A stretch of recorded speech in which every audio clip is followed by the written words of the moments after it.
Running is weird because it is all about participation. It's not about winning. By the way, we just went live. So should I start the show? Hey, welcome America to the Eric and Rodney show with Robin. It is presented and sponsored by the Eric and Rodney show with Robin. Oh, wait, well, let me put the banner up. Oh my God. Yeah, the banner. Where's the banner? Oh, the production value on this show is dog shit. Anyway, listen. You ever wake up in the morning, you ask yourself, I wish it was you ever wake up in the morning and you ask yourself, I wish I was on a show. You could be on our show. Go to the ericandronnieshow.com. Do you ever go, oh, I wish I was on a whole bunch of shows? We can do that for you too. Go to the ericandronnieshow.com. Do you ever wake up in the morning and go, God damn it, I wish I had my own show? You're never going to believe this. Go to the ericandronnieshow.com. Ladies and gentlemen, we have royalty on the show today. Oh my God, for the first time in the history of this show. Oh, are you gonna wear it? He's got a crown. Wow, now you know it's official. I love it. You're a dancer, a singer, a humanitarian, an actor. What don't you do? Ladies and gentlemen, Prince Fleet Easton, welcome to the show. Welcome, Prince Fleet Easton. Welcome. I don't tap dance. Oh, and tap dancing. I don't tap dance. Oh, Robin tap dances. Cabaret, nightclubs. You do the whole goddamn thing. I do. I do everything. You're a 5'2" player in baseball. Hit for power, average, steal bases, defense. We're going to get into that. Dances for peanuts. Literally. Throw a couple of unshelled peanuts and he taps. Peanuts are delightful. Tap dancing is that Irish dancing, right? With the heels? Oh, that's river dancing. Or that's river dancing. You're not going to believe this. Let me just tell you an interesting fact is that every apartment I've ever lived in, the cast of Riverdance lived above. Wow, that's shocking. And they all started training around 2 until about 6. As soon as I was up, they were like, rehearsals are over. I feel like I should mention that. So my daughter's 3 and she takes dancing classes as 3-year-olds do. But as it turns out, since my wife brings her to dancing classes, they also offer adult tap dancing classes. And you're never going to believe who signed up for adult tap dancing classes, Robin. My wife is a tap dancer now. Oh, isn't that exciting? Wow. She could have gone into belly dancing or stripping, but no, tap dancing. That's equally sexy. Has she done any tapping for you? She taps down here in the corner of the basement occasionally. No, I mean, have you enjoyed it? Like, here's the thing I was thinking about, because oddly enough, I used to take tap dancing, and this is the thing that I found so bizarre of it and why I stopped it, is that, I used to take dance, and my mom was like, oddly enough, one of the teachers said one day, she said, I don't think this is what he wants to do. I think he wants to do breakdancing and stuff. And I said, that's exactly right. I'm not interested in this stuff. But here's where I'm going with it, is that I just never saw a future in tap dancing, because the most famous dancer of all time was Fred Astaire. Yep. And I don't remember him doing too many taps. No. So I said, I don't know if there's going to be a ton of money in the tapping. What about maybe the ballet or something? Dick Gregory, is he a tap dancer? But here's my point. Like, you never hear anyone be like, you hear people say, I'm going to a concert. I'm going to buy. So you never hear anyone say, I got to see this man tap it. He's got to do the tappings for me. Never. I never heard anyone say that. No, and it's not a very sexy form of dancing. Like, I'm not. It's very loud. It's very loud. Yeah, you were talking about Gregory Hines. Gregory Hines. Yes. Dick Gregory's the comedian. Gregory Hines. I was going to say, I don't know if Dick Gregory does no tapping, but he sure as hell's funny. He was funny. I know. I was on the Gregory. I was almost there. Well, I'm a fucking idiot. All right. So anyway, Prince, the way we do this is the first half hour, we cover the news because America demands our opinions on such things. The second part of the evening, we talk about you, do a little interview, a little question and answer session. But before we get to the news, I don't know if you know this. Every day in the United States, some reason to celebrate, some national day. As a matter of fact, every day is many things. But today I picked out this one because I think it's part of a larger conversation. It's National Raisin Bran Cereal Day. Now, Raisin Bran is disgusting. Yes, thank you for agreeing with me. Good. But we're going to go into a larger cereal conversation. But before I do that, do you know who this guy is? Of course you don't. Nobody knows. Yeah, Kellogg. Oh, my God. It's John Kellogg. Yeah. You're absolutely right. Do you know why he invented cornflakes? I know a lot of things. No, a lot of but he was a health nut. A lot of things he invented, was for sexual health. You could say it. It was to stop the jacking off, right? Yeah, he invented cornflakes so you would not masturbate. So he owned a sanitarium or a mental institution. Yeah. So he believed that any sort of indulgence was a pathway to sin. So if you were locked up here, you got no meat, no alcohol, no tea, no coffee, no tobacco, no sex. And he made a bunch of bland food that was crunchy and flavorless so you wouldn't whack off. That's the birthplace of cereal. Isn't that fucking fascinating? It is. Does everybody, Prince, you live there. Does everybody in Hollywood and Broadway tap? Do they? Not in Hollywood. They're not tapping down the streets? Brad Pitt's not tapping down the street. No. That's weird. I bet Tom Cruise knows how to tap. Anyway, so John Kellogg invents cereal, and we've come a long way. I know I often say we're in the golden age of beer. We're in the golden age of booze. We're in the golden age of food, I think, and cereal is no less. So this was the 2021 cereal bracket. The champion Cinnamon Toast Crunch. I fucking love Cinnamon Toast Crunch with every fiber of my being. I think it tastes like apple pie, does it not? It tastes like apple pie. Well, I mean, I think it tastes like French toast. Have you had French toast crunch? Yes. No, they haven't. So Yeah, I had them both, and I was like, well, what's the difference? I mean, it's. They also make churro French toast crunch, and churros taste Yeah. a lot like they're living in the same sort of zip code for some reason. Raisin Bran. Daniel Allison was homeschooled, so only a homeschooled kid would say that fucking Raisin Bran tastes good. Look at these other options. Can I just show you how shitty Raisin Bran is? It's in, I don't know if the top right, you see it was up against Count Chocula. It beat Count Chocula, but then was swiftly defeated by Cinnamon Toast. Hold on a second. It beat Count Chocula? Which is bullshit, by the way. Something's It's off. total bullshit. But neither one of those was going to beat Cinnamon Toast Crunch anyway. You know what they say, though, Eric? There's a time and a place for Raisin Bran cereal. When's that? Never in the trash. So, It's like when I was little, I would run up there and get a cookie, and you're like, oh. And now I'm much smarter. Obviously, then I was blind and a fool. But I would say to myself, this might be, oh my God, it's a raisin. no. And I would think to myself, right, when my mom used to pack the raisins, why didn't you just put some grapes in here? I'm not interested in the raisins. They've seen their better days. I like the moisture in the fruit. You know what I mean? I don't understand. It doesn't make any I sense. need the sugar. Here's the thing, too. I think Raisin Bran came along before people came up with the idea to put sugar in cereal, and raisins were the only reasonable sweet thing that you could put in there. That's my only guess. Yeah. But this bottom half of the bracket, bottom left, bothers me. Like Frosted Mini Wheats beats Fruity Pebbles. Get the fuck out of here. Somebody's on drugs. Who did? Here's the crazy thing. If we took all these companies, it's like one company makes every one of these cereals probably. Oh yeah, Right? yeah. The Nabisco or Kellogg makes every single one of these, so it's a moot point. It's cannibalism. But Frosted Mini Wheats taste like wicker furniture with a little bit of sugar on top. It's fucking like Grape nuts. They're like Triscuits. Like who the fuck eats Triscuits? Why? What? Yeah, right. Yeah. Do you guys Cheerios. have Weetabix? Weetabix is like top 3 in the UK. It's weird. I tried it because everyone was like screaming how good it was, but it's equally horrible. It's worse than Raisin Bran. Weetabix will break your teeth. Why they make cereal that has the consistency of rocks, I'll never understand. The same thing with grape nuts. What about grape nuts Mucilix? are rock hard. What? What about Mucilix?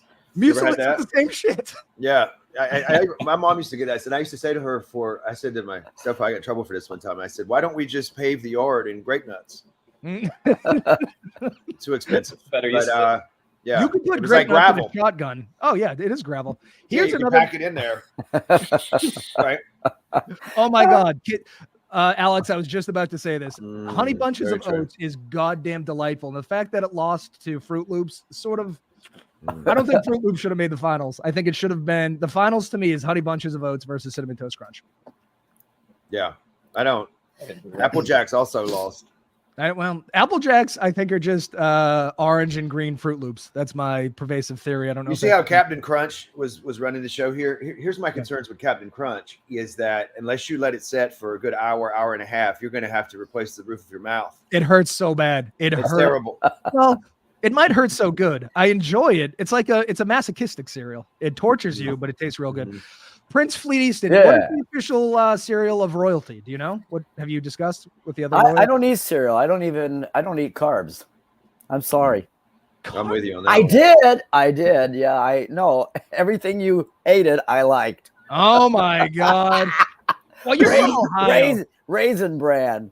Mini shredded wheat. Yeah. Can I just tell you though, you're from Ohio, and all the good stuff starts on the coasts, and it eventually makes the middle of the country. So I just don't think it was an opportunity. I don't want to belabor the point on cereal too much. Cheerios are the best seller. That makes sense because kids eat Cheerios. So I'm going to throw that out. Honey Nut. Is that Honey Nut Cheerios or just Cheerios? Regular Cheerios are number 1 with 139 million, whatever the fuck's. Wow. Honey Nut Cheerios is second. Third is Frosted Flakes. Fourth is Honey Bunches of Oats. Fifth is Cinnamon Toast Crunch. Huh? I still can't wrap my head around like not being able to eat carbs and just get through the day. Aren't you constantly tired and hungry and how's sad? That? Aren't you sad? Right? Does he look sad to you? No, he No, but doesn't. He looks pretty happy to me. He looks like he's in fighting weight. Nobody with a crown that size can be sad. Yeah. That's right. That's a good point. All right, let's get to the news so we can get to Prince Fleet Easton. Yeah. What is the first story, Robin? Okay. Unfortunately, I don't really understand much about the first story, but maybe you guys could fill that in. So the headline is that Americans are losing faith that inflation will return to normal. And so because of this, the Federal Reserve is terrified. Now, inflation has been steadily rising to the point that people just think it's normal. There's not much that they can do about it. Now, the thing I don't understand is why is the Federal Reserve terrified? I mean, isn't it their job to control inflation? If people just stop caring, doesn't that make their job easier?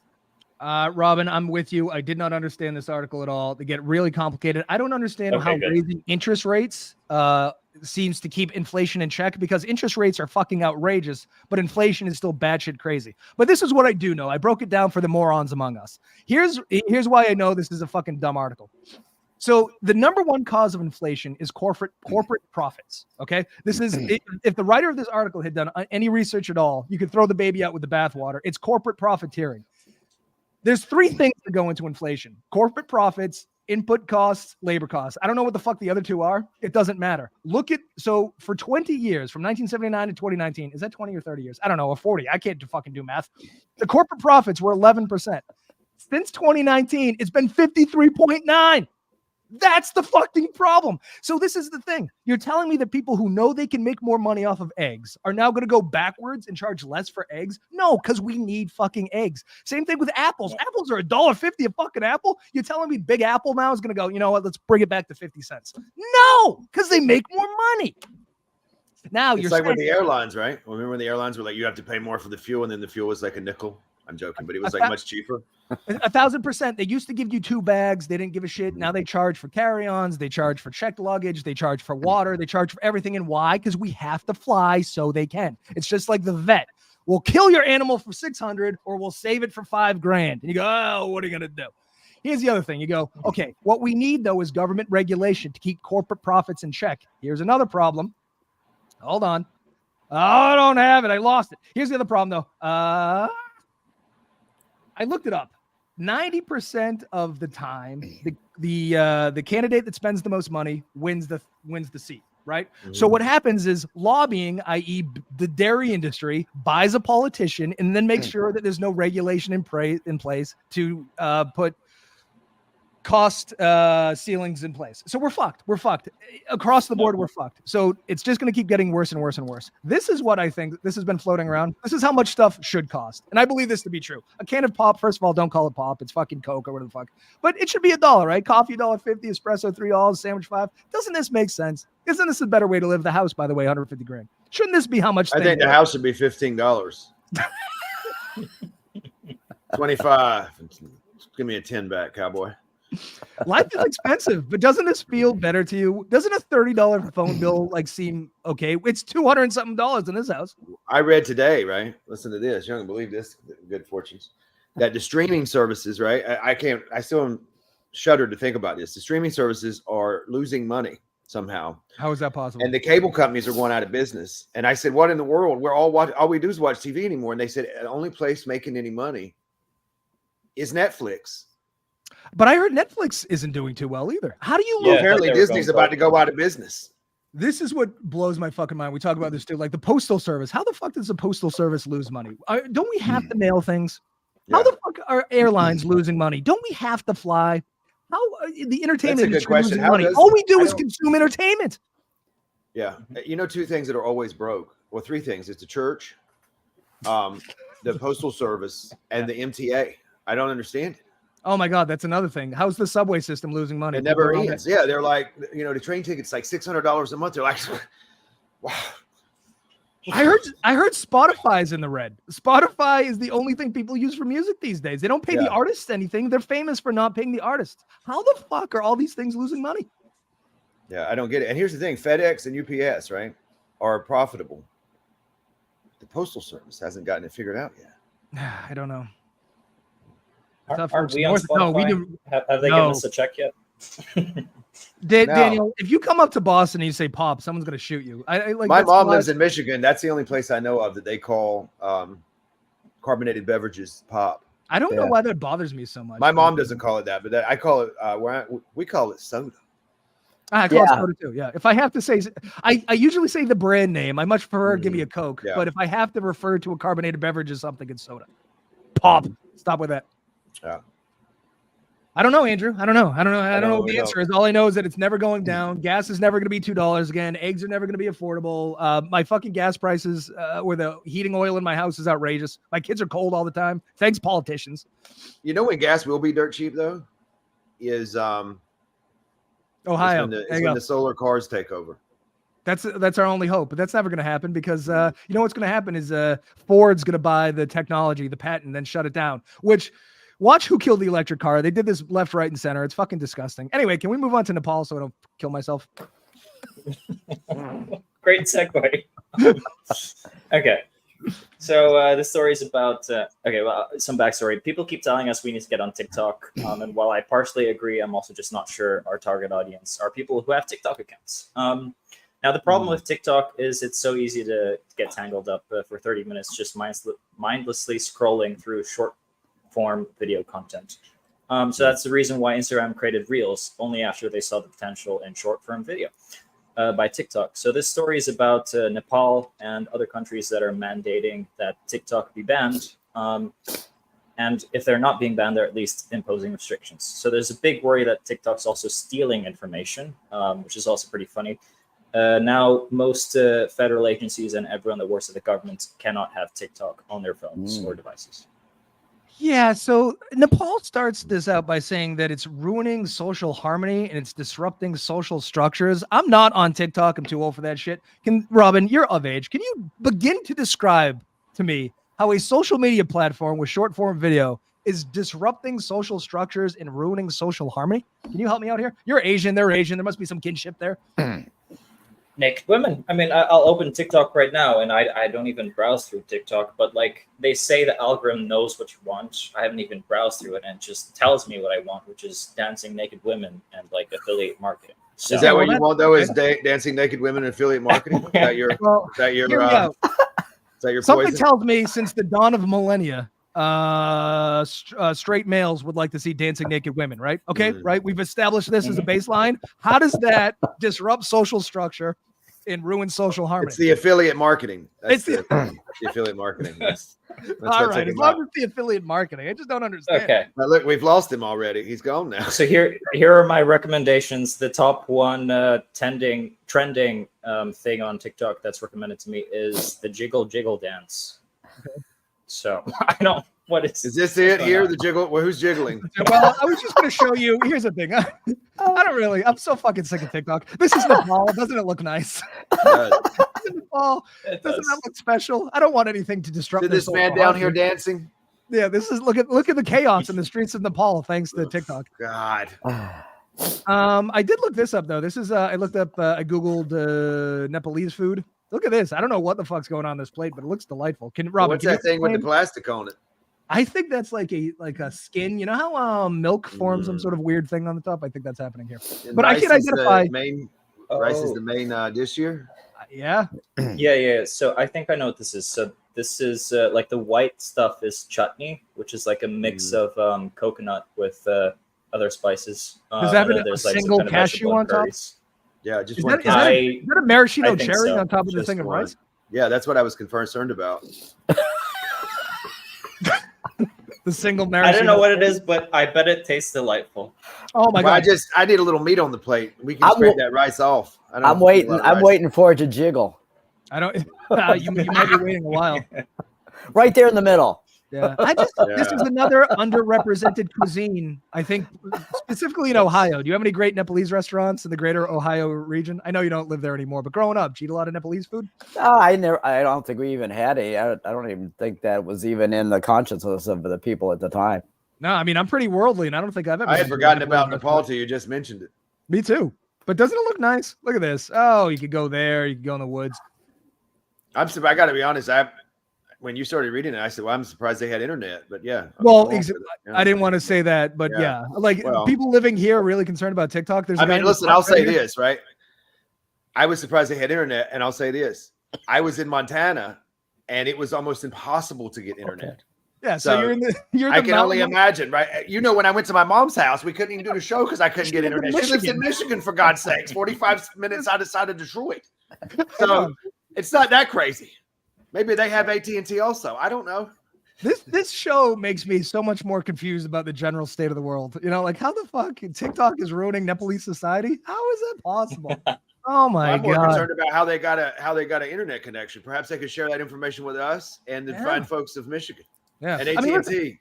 I'm not bad mouthing a maraschino cherry on a pile of rice. That was great. I'm just saying I can't identify a single thing on this plate, and I'm intrigued. I want in. I think that sauces back there are hot, so I'm okay with that. I love hot sauce. Oh, I love spice. Oh, I eat a hard-boiled egg with hot sauce every morning. Love hot sauce. All right, what else? All right, so Robin can't explain why TikTok's ruined the world, so I guess we should move on. Oh, can I just say this? This is one of these articles I don't think need to be written. They go, part of the problem is 1,600 cyber crimes in Nepal this year. Do you know how many Nepalese people there are? I'm going to tell you, 30 million. So cyber crimes affect 0.005% of the population. That can't possibly be the problem. Wow. I don't know what the problem is. We've had 1,600 crimes since the show started in New York City. On the show. On the show, we yeah. committed 1,600 crimes. God, yeah. Oh, boy. All right, what do we get next? Oh, good, racism. Thank you for this one, Robin. That was great. Yeah, you're welcome. This is a very rough headline. So I know a lot of people are obsessed with British royalty, but what's often overlooked is the amounts of exploitation that needed to take place to build the Great British Empire.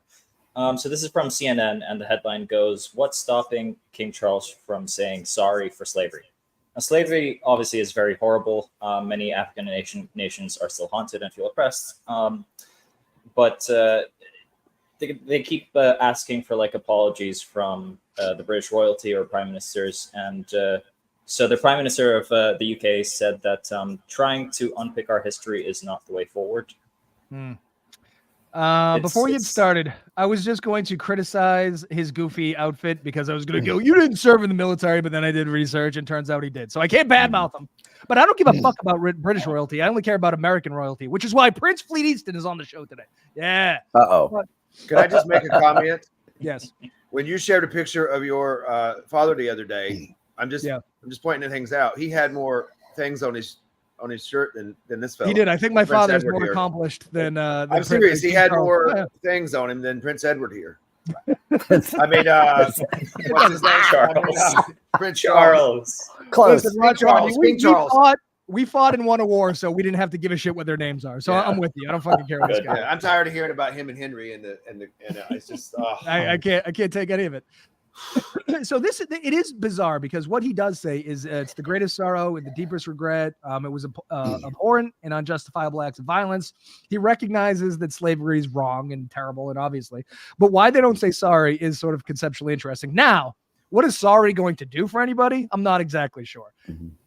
What this guy, the author of the article, says, it's not just sorry. He wants sorry and reparations. Now, the British royal family is worth 28 billion. Why not just say sorry, throw a few billion that way, and fucking close the book? What's the other prince's name? The one that's doing all these like funny Henry. programs. Harry. Yeah. Harry, not Steve. It's not Prince Steve. Harry Steve. No, Harry Steve. What is Meghan's husband's name? What is this? LeBron. It's Harry. Oh, it's Harry. Right? Or Henry. It's either Harry or Henry. No, it's Harry. Yeah, Harry.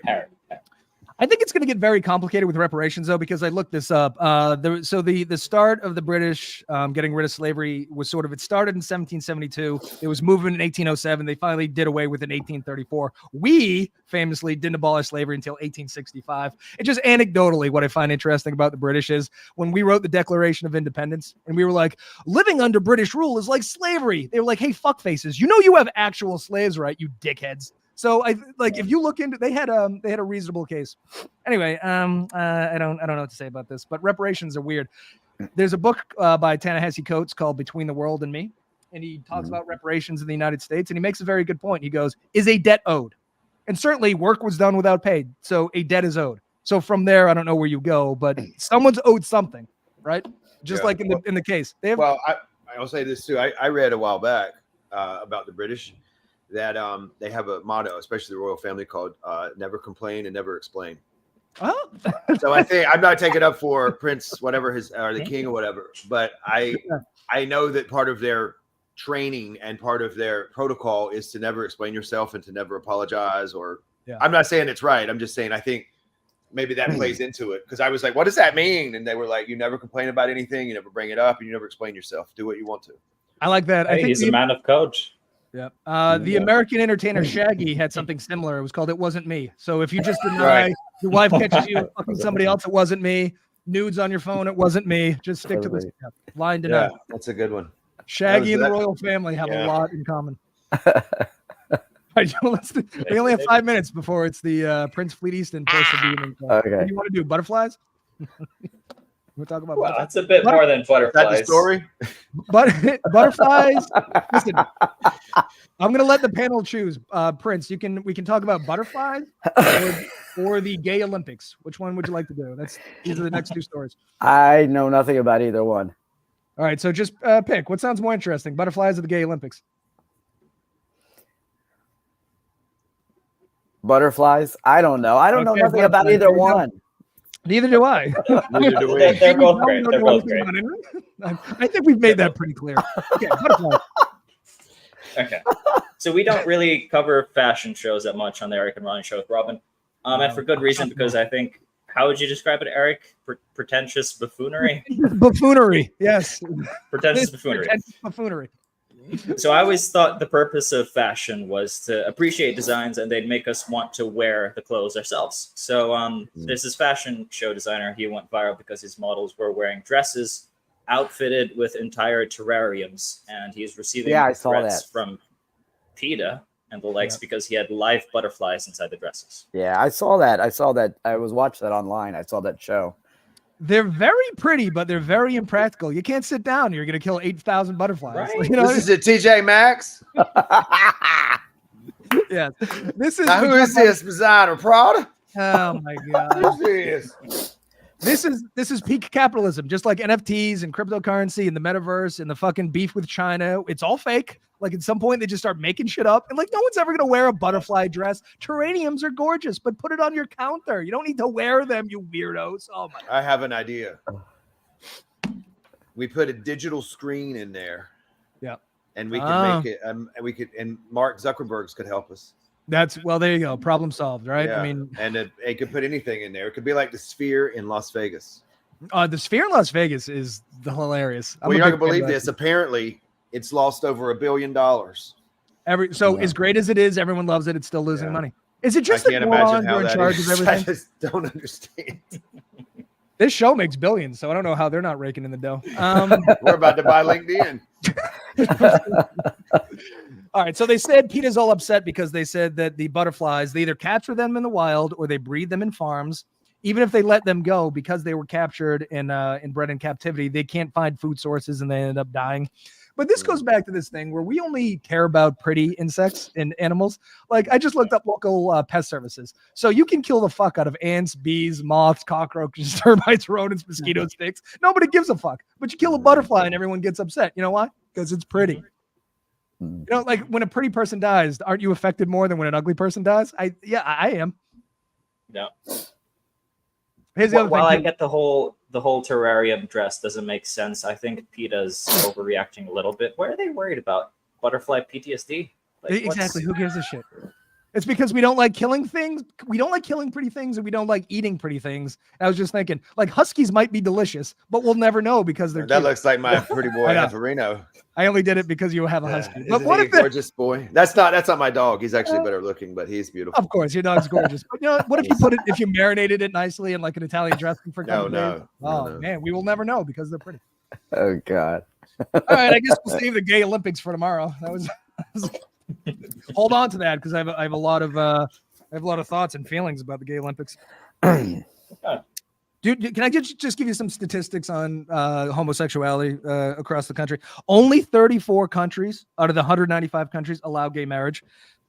It's punishable by it's criminalized in 64 countries. So there's 30 more countries where homosexuality is illegal, as opposed to where gays can get married. And in 5 countries, homosexuality is punishable by death. In 2020, can I just ask a question? I'm just asking.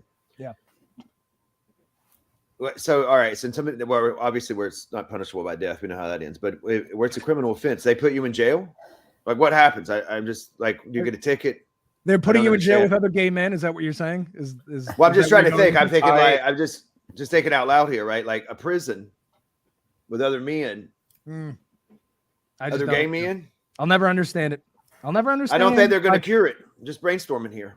Why do we care what 2 consenting of age adults do in the privacy of a truck stop bathroom? Is their own business. Who gives a fuck? All right. Anyway. Great. Ladies and gentlemen, welcome to the show. American royalty, Prince Fleet Easton. Yeah, wasn't that? Welcome. We're here. We did it.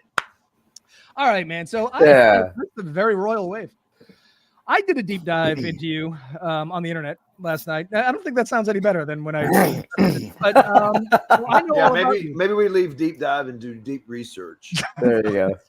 It's the dive, I think, that's throwing people off. It could be the deep too. I did some research on you. Okay. So I know of you, and I think a little bit, but I have some questions. But before we get to that, can you give the general audience, the LinkedIn audience, and everyone across the world a brief bio?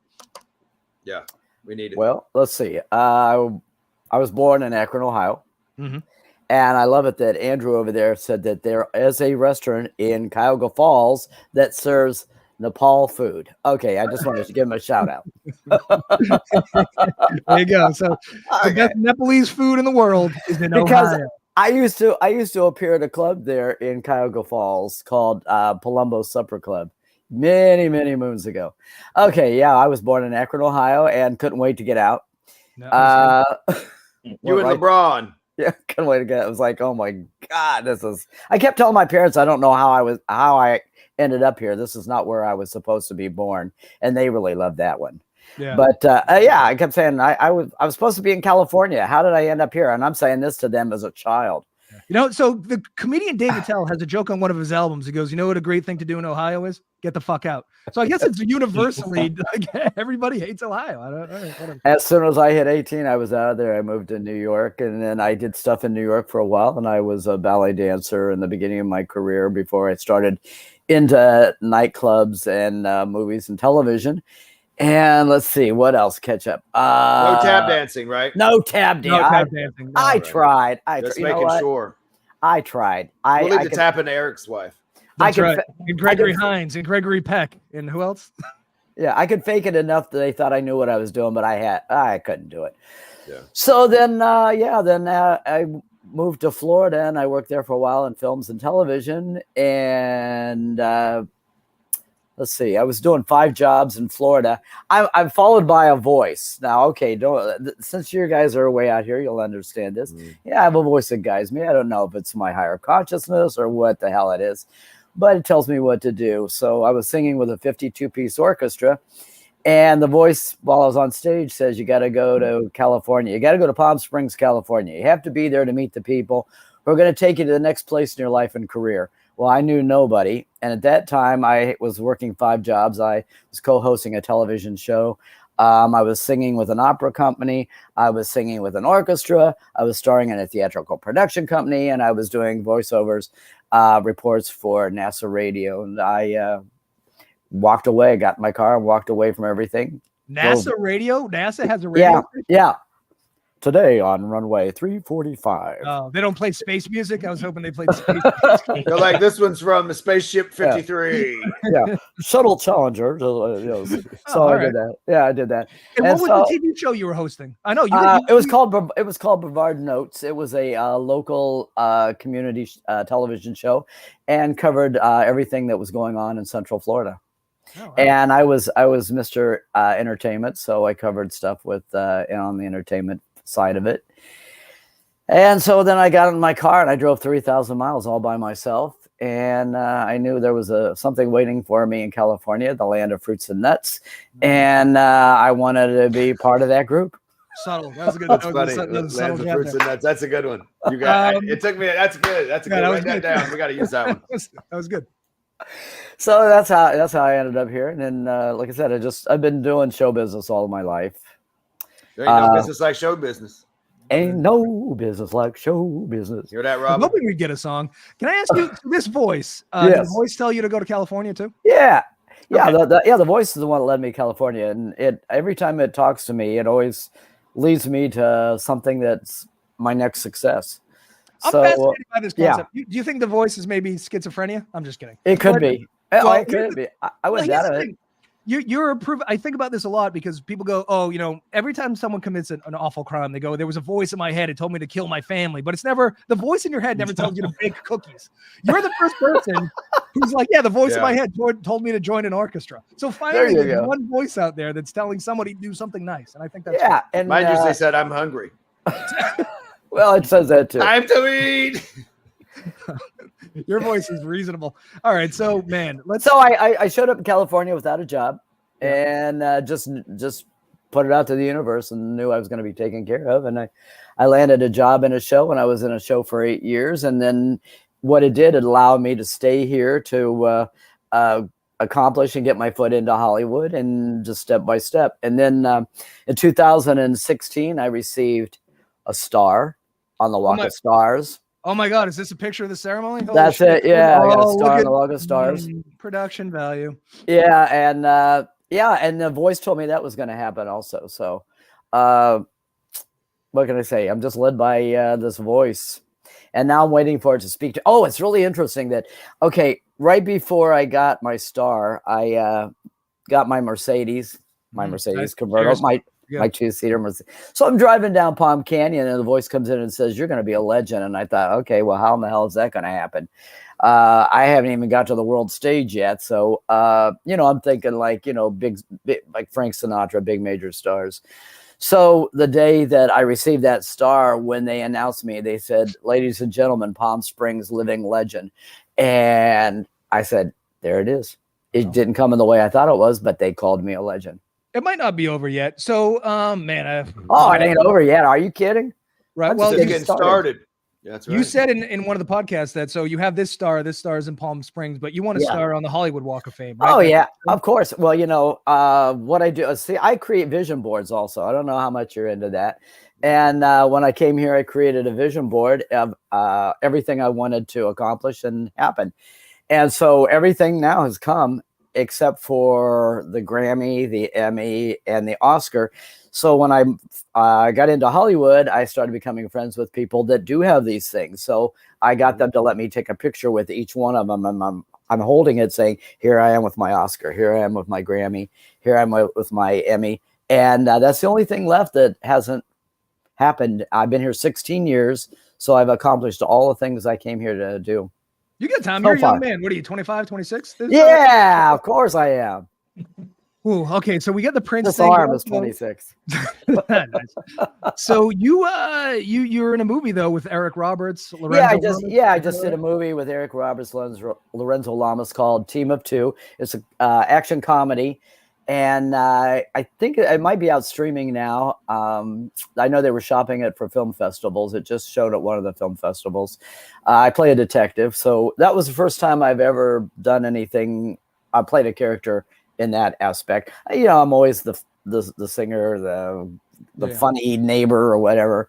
So it really opened up and expanded me into another area that now people are taking me seriously and seeing that, hey, this kid can really carry a role. So now I'm really excited. I'm getting ready to do an international film called The Lost Ship out of India with director, let me get this right, Asghar Al-Habati. Yeah, that's right. And that's how I say it. Yeah. That's and it's going to be IMAX 3D, and so I'm excited. And when actually, I never go after anything; it just shows up at my door, and people look at me. Yeah, people look at me. How the hell did you do that? I said, I don't know. You manifested it. I manifest. That's what they say. They're like, where did this baby come from? He's like, someone left it at the door. And that's what it is. I'm very much into manifesting and things now. I let go. I don't try pushing anymore. I just allow stuff to show up at my door. So that's what happened. He saw me on a podcast, and he said, and it takes place in 1942 in Germany. So he says, "Oh God, you look very Aryan, and I love your voice." And Aryan, that's a weird compliment. Well, it takes place in that era, you know. You look like a Nazi. Do you want to come try on the uniform? What did the voice have to say about your appearance on this show? I would imagine that it said "Don't do it," and you had to it said just walk cautiously and carry a big stick. Don't tread on me. You know. Did it say anything about the lottery numbers? any news on that front? No. So you know, so he said, you know, I'm writing. This movie has already been written, but I'm writing a part for you specifically in this film. So he says, but you're going to have to speak German and sing in German. And how do you feel about that? And the first thing I did, I went, and he said, well, you know what? We can get a German singer and an actor to do all the lines and we'll just dub you. And I said, no, if you wrote this specifically for me because you want this to be something that's going to catapult me onto the world stage, I said, it has to be me. So I've been studying German and now taking from a German teacher, learning all my stuff. And wenn deine Mutter hat geworden und älter du geworden bist, wenn ihr was früher leicht unter Mahulos, nunmehr Zulas geworden ist. So I've been doing a little bit of study. That was really good. Thank you. It's a romantic language, German. It sounds like it's very romantic. Yeah, you gotta get that sound in there. So that's what's happening in my life, and then I've got a couple of more offers. I just got another film called Fly that's going to be in 2024. So you know what? Like I said, I just allow life to happen. And the Oscar could be coming. I mean, you're in films now. So speaking of Germans, you were appointed your princehood by a German fellow. Is that right? Yeah. Yes. I by the royal family of Schaumburg-Lippe. I had a royal coronation here in Palm Springs, actually the whole valley, and about 350 people attended it. And the crown was placed on my head, and I was named a prince, and I was named the Crown Prince of Palm Springs. So, yeah. Yeah, so it took me about 6 months to really take on the moniker. I thought, okay, people are going to, if I put my name out there with Prince, they're going to attack me. You know, I know how people are. So one day I said, I was out doing something, and I said, you know, this is stupid. This is who you are now. Step into your destiny of who you are. So I went home and I put Prince on my name on Facebook. Nobody said a word. It was like it was always there.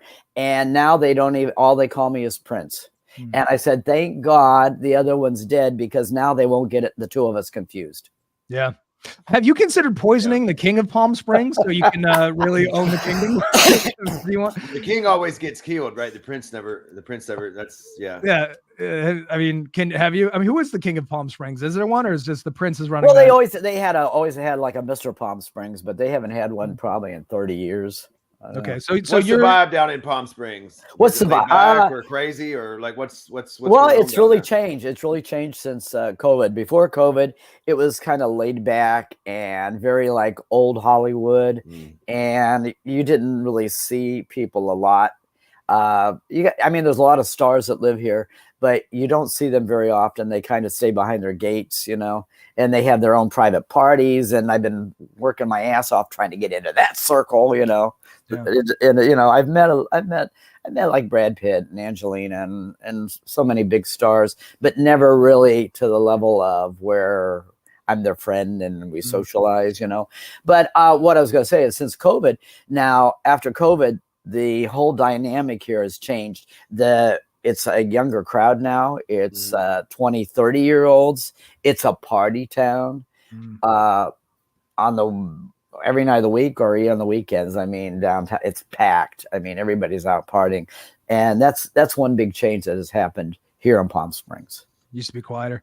I have a logistical question, sort of. Yeah. So I think if you're going to be a star, you kind of have to dress in an eccentric way, right? And you do this. Like, this is, you have a look. You're not afraid to stand out. No. But Palm Springs is hot as fuck, isn't it? How do you dress like an eccentric when it's 120 degrees. That's my concern because I'd like to dress weirder. I'm a big Elvis fan, like gold lame shit.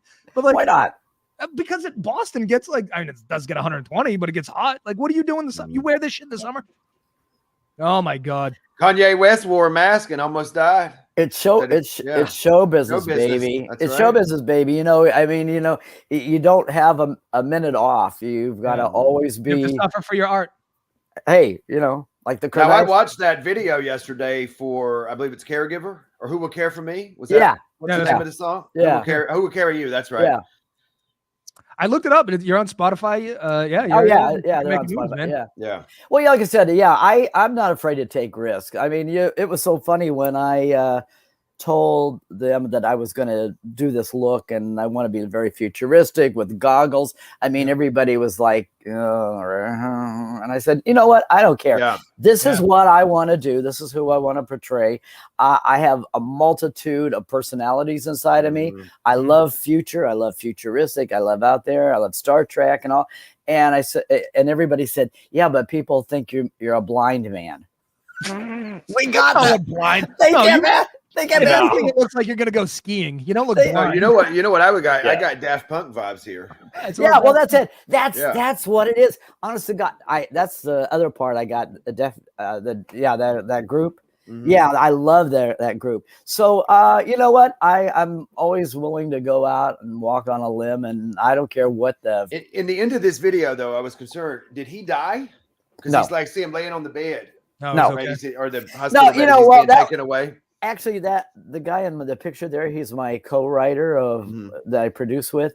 That was all his concept. So he said, "Let me create something. What do you?" I said, "Okay, be creative and do what you want." So he created that, and I never saw it till it was finished.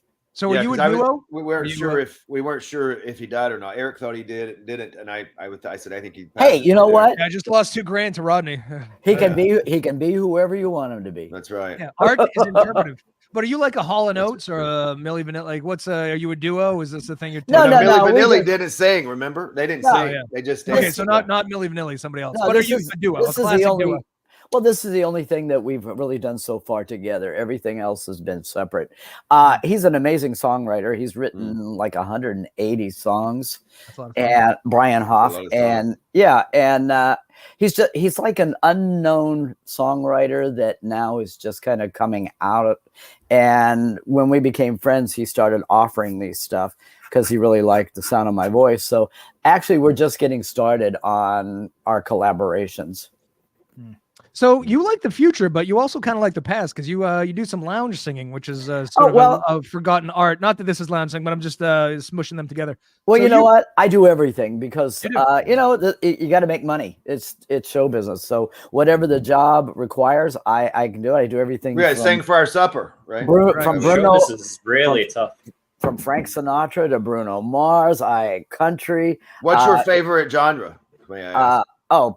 To perform all of them or opera. I sing opera. I love what I do, so it doesn't matter what it is, but I try to be very careful to keep myself from being stereotyped into a box. Just like Johnny Depp. I mean, I don't want to be categorized. I want to be just next time I might be something else out here somewhere completely opposite. So I just want to kind of keep changing and evolving. And, in this business, once you get established as one type of either singer or whatever, they want to keep you in that box. I don't want to stay in a box. I want to expand and grow. Johnny Depp does have range. As a matter of fact, Robin is Johnny Depp. He's playing the role of a young Asian co-host. Yeah, young Filipino boy. He's got that look. He's got the look. It's because it is Johnny Depp. I actually tried to get into showbiz in the Philippines, and I was cast in a role as like the other party, and that's kind of like exactly what Prince said. Is they keep giving you the same role over and over again, and that's like the only way you have to break out of that. And that was my fear too. As I said, I hope they don't make me the leading man in every movie. I hope we can get. I want to just play the small bit roles. I don't want to be the star every time, guys. And sometimes you want to be the Jonah Hill, right? Yeah, I want to be Jonah Hill. I don't want to be Leonardo every time. Get out of here. I can't do it. That would be crazy. But you are right. I agree with what you're saying. I'm just messing with you, but I do agree with what you're saying. Yeah. So, Prince, with all this shit that you do, what's the most lucrative? Because you sing, you dance, you act, you write, you do a lot of shit going on. What makes the most money? If you go to, I'm just going to do this for the money. Right now, singing. Yeah, singing makes me the most money. Yeah, I think because of I've been acting all my life, but like you said, I always bit parts. I mean, now I'm starting to get larger roles, so that could flip. Who knows? And as you were saying earlier about the Oscar, I'm not sure if I will ever. Now, I'm not saying this, and I'm not putting it out the universe if I could win an Oscar for acting, but I really do believe I'm going to get it for a song for a soundtrack. I really do believe that somewhere down the road. Mm-hmm. Well, there's many ways to get Oscars, right? Yeah. Set design, script writing. So you can win it for a song. Yeah. I think you should write a song and then incorporate a movie around it. Yeah. I could do that. Well, I did write a song for a film. Let's see, I did a movie 20 years ago. Can I tell you something crazy too? Yeah. After this? Yeah. Go ahead. Sure, go ahead. Go ahead. Well, so we had a guy on last week, right? I want to see what you think about this. We had a guy on last week, and he wrote a book called The Sinister City. It's about Vegas. And so here's what he told us, right? I'm asking you because you're in the know. Okay. He said that it was like The Hangover, which obviously everyone's seen. I'm sure you've seen it. The Hangover. It was The Hangover meets Goodfellas. Goodfellas meets not Breaking Bad. Schindler's List, I think. No, that wasn't it. No, it wasn't Breaking Bad. It was Super Bad. That's right. Super Bad. Yes. Okay. Sorry. Okay. Now here's the question. So we said to him, all right, well, what do you need? He said he's got the script. He wrote the book, right? And he's on a book tour now. But he said he needed about 45 mil to shoot it. And I'm just thinking out loud here. I said, who do you have signed on for it? He said he didn't have any actors. I offered to play at least a few of them. But what's going on with the 45 million? What is he doing? Because I feel like if you gave me $45 million, yeah. Well, I don't know about making a movie, but I could make some moves in the market that would set us all straight. Yeah. You know what I mean? Can an unknown get 45 million to make a movie? Yeah. How does that? I don't. If I go to Hollywood and I have a $45 million movie I need to get made, and I don't have Brad Pitt involved, right? What do I do? We're simple businessmen from the East Coast, so we don't understand what's going on out of Hollywood. Is that realistic? 45 mil? Are they throwing that around? Like, how would you get that funded? I guess is what I'm asking. I'm not being funny. I'm like how does that happen? I don't know.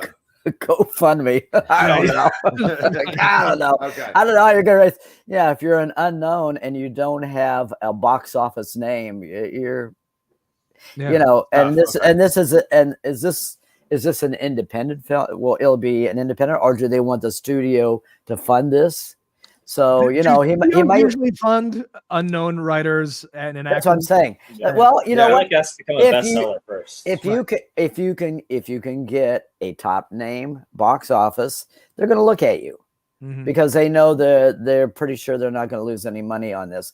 But you're going to have to go independently, and you're going to have to raise money for the next 20 years. It's a tough. So we've got to tell him. Here's what we tell him. You think it's? We've got Leonardo DiCaprio as the lead, and then we get in there and they give us a check. We'll be like, "That's actually we don't have him.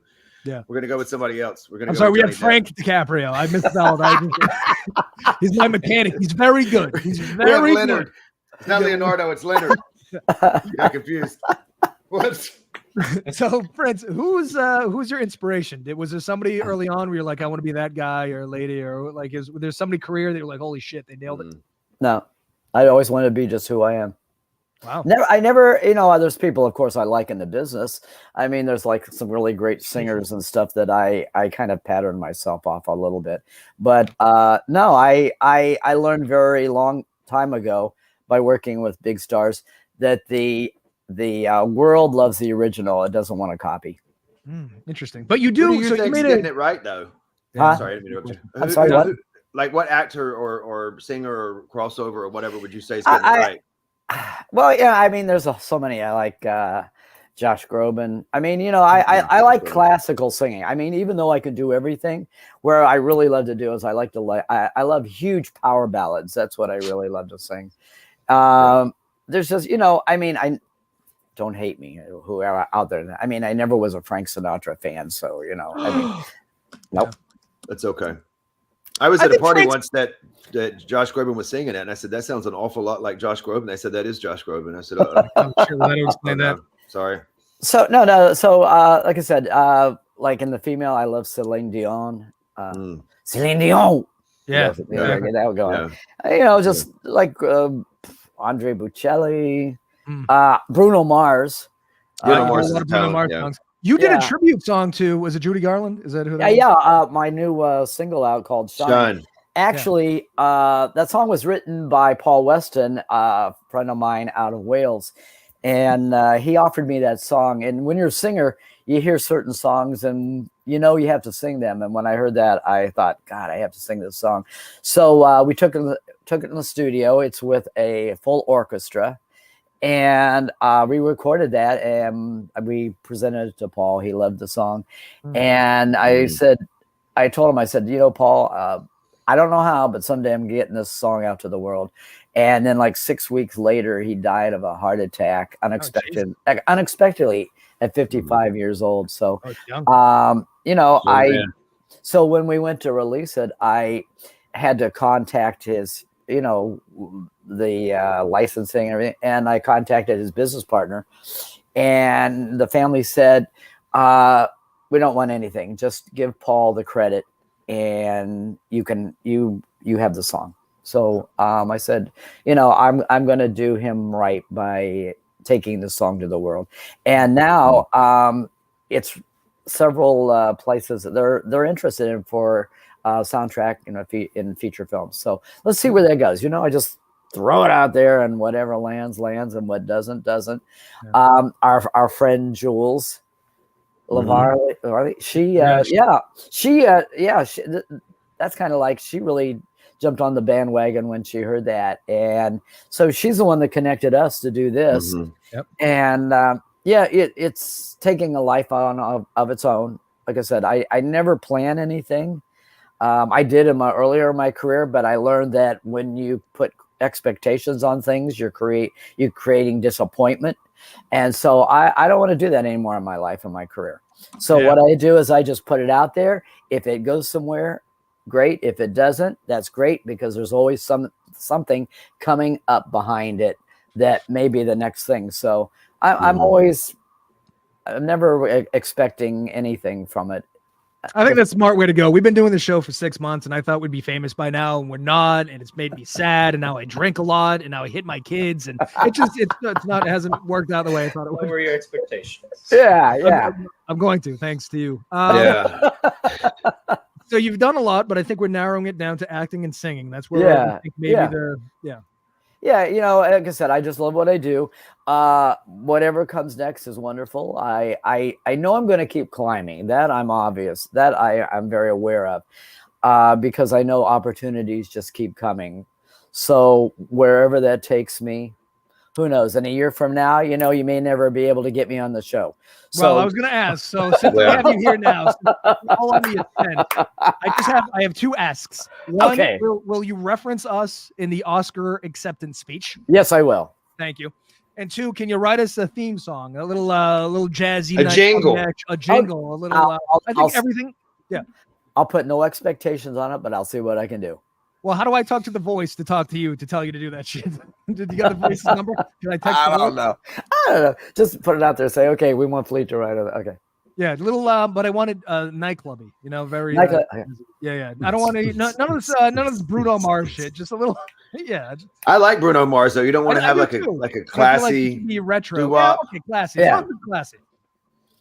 And you have to reference butterflies in the Gay Olympics. If you can come on and hit this at ice cold. Why Eric Ryan? He's on the. Oh my God, the voice talked to you. It's coming out. It's already happening. Yeah. All right, we only have a couple minutes left, so if people want to find you, you are on Spotify. Yeah. You are on the Palm Springs Walk of what's called Walk of Stars. Yep. What else? Where can we get you? They can check on Instagram, Prince Fleet Easton 123, Facebook, the real Prince Fleet Easton. I was hacked I was hacked really bad last June. It was bad. It put me in the hospital.